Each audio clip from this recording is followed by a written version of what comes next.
Baik, Assalamualaikum warahmatullahi wabarakatuh.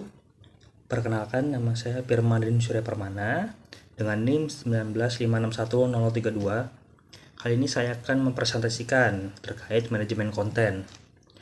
Nah, di sini terbagi menjadi 3 pembahasan. Yang pertama ada arsitektur informasi dan pemodelan. Kemudian ada rancangan dan strategi konten digital. Dan yang terakhir yaitu ada tata kelola, etika, dan kebijakan konten. Nah, kita masuk ke arsitektur informasi dan pemodelan terlebih dahulu. Nah, seperti yang kita ketahui bersama ya, di dunia digital ini dengan perkembangan teknologi yang sekarang ini, kita tuh menghasilkan volume data yang sangat berlimpah. Nah, dengan volume data yang berlimpah, terkadang data-data itu tidak terstruktur dan sehingga kita mengalami namanya information overload. Nah, jadi di sini ada definisi konsepnya sendiri. Untuk arsitektur informasi sendiri yaitu fokus kepada pengalaman pengguna, struktur navigasi, taksonomi, dan pencarian agar informasi mudah ditemukan. Kemudian untuk pemodelan konten sendiri yaitu fokus pada struktur sistem, perataan tipe data, atribut, dan relasi konten internal.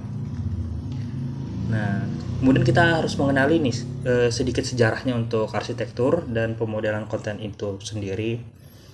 Untuk arsitektur informasi sendiri itu pertama kali dicetuskan oleh Richard Saul Wurman pada tahun 1975. Kemudian diadaptasi ke dunia digital lewat buku dengan judul Information Architecture of the World Wide Web yang dibuat oleh Louis Roosevelt dan Peter Morville pada tahun 1998. Kemudian di sini ada pemodelan konten. Nah, pada tahun 2000-an itu muncul seiring kebutuhan pemisahan tampilan dan isi CMS. Itu seperti WordPress, kemudian Drupal. Nah, kemudian pada tahun 2010 itu dipopulerkan oleh Rachel Lovering dengan judul Content Modeling a Master Skill dan menjadi standar era headless CMS. Nah, di sini ada komponen dan sistem pendukungnya. Nah, untuk komponennya sendiri itu ada 4 komponen utama, yaitu sistem organisasi itu biasanya hierarki, terus taksonomi, kemudian ada topik. Kemudian ada sistem pelabelan, yaitu seperti penamaan, kategorial, dan tombol.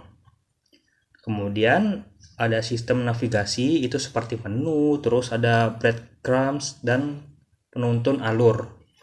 Dan yang terakhir yaitu sistem pencarian, itu seperti searching bar, filter, dan sorting. Nah, di sini kemudian ada sistem pendukungnya.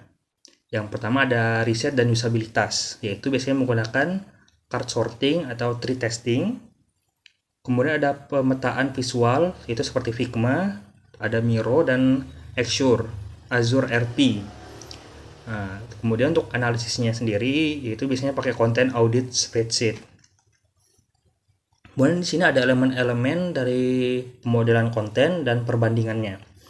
Nah, untuk elemen pemodelan konten sendiri itu ada konten tipe, yaitu seperti artikel, kemudian ada penulis, ada produk, dan acara atau event.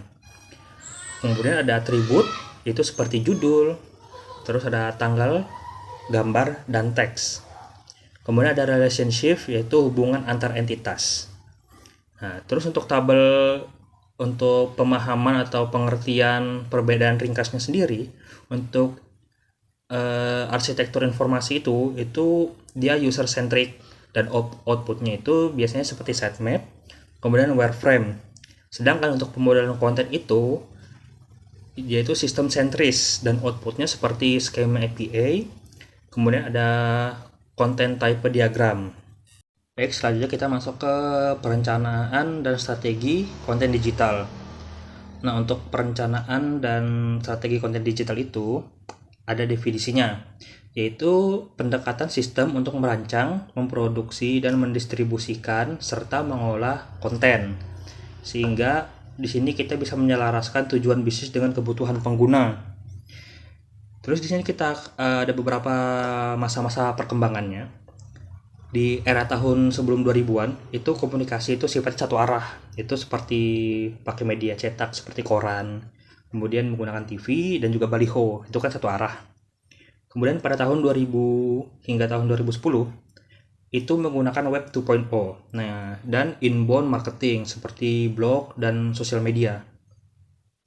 Nah, namun pada tahun 2009 itu ada buku oleh Christina Harforson dengan judul Content Strategy of the Web. Itu menegaskan bahwa strategi konten sebagai disiplin mandiri.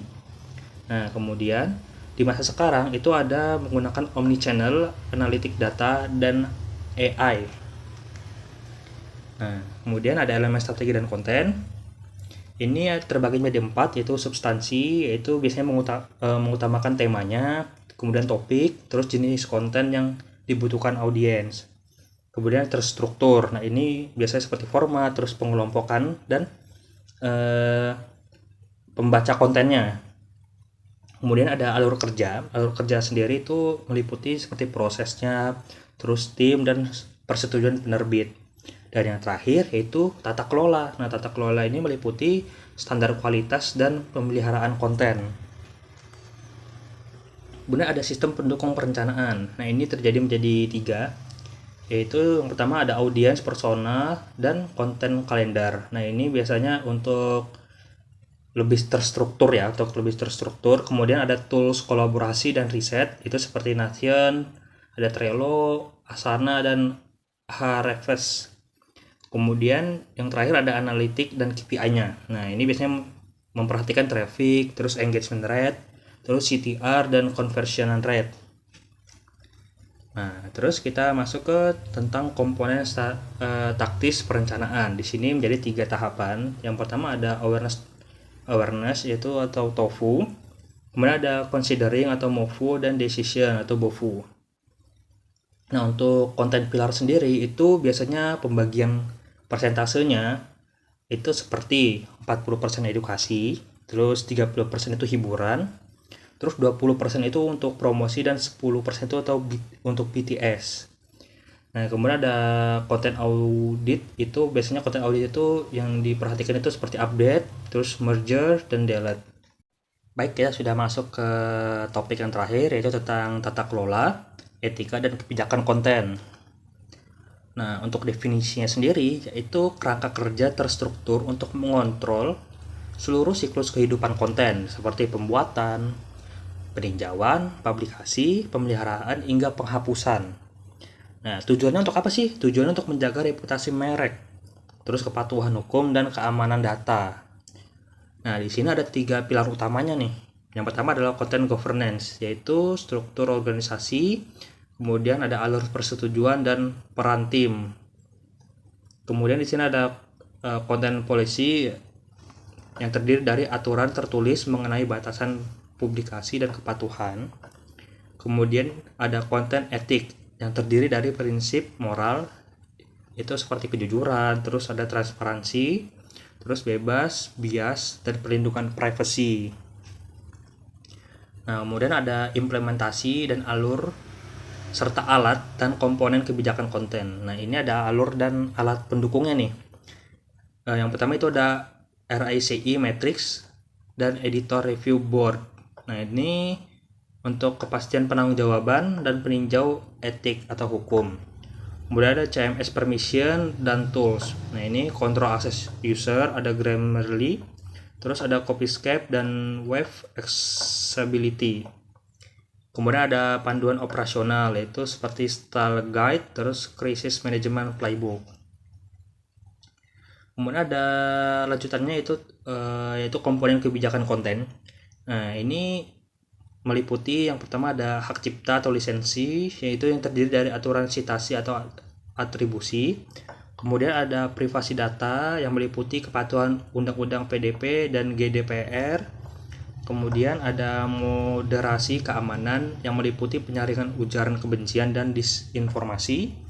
Yang terakhir yaitu kebijakan konten AI yang meliputi dari transparansi atau watermarking dan larangan input data sensitif ke AI publik.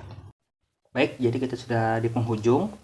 Di kesimpulan yang bisa kita dapat adalah dari ketiga aspek tersebut membentuk satu ekosistem pengelolaan digital yang saling bergantung. Yang pertama yaitu arsitektur informasi dan pemodelan konten itu membangun kerangka dan struktur teknisnya. Kemudian yaitu di poin kedua tentang perancangan strategi perancangan strategi konten itu mengisi kerangka tersebut dengan arah dan tujuan bisnis. Kemudian yang terakhir yaitu tata kelola etika dan kebijakan konten. Nah, ini menjaga agar seluruh proses berjalan sesuai dengan aturan.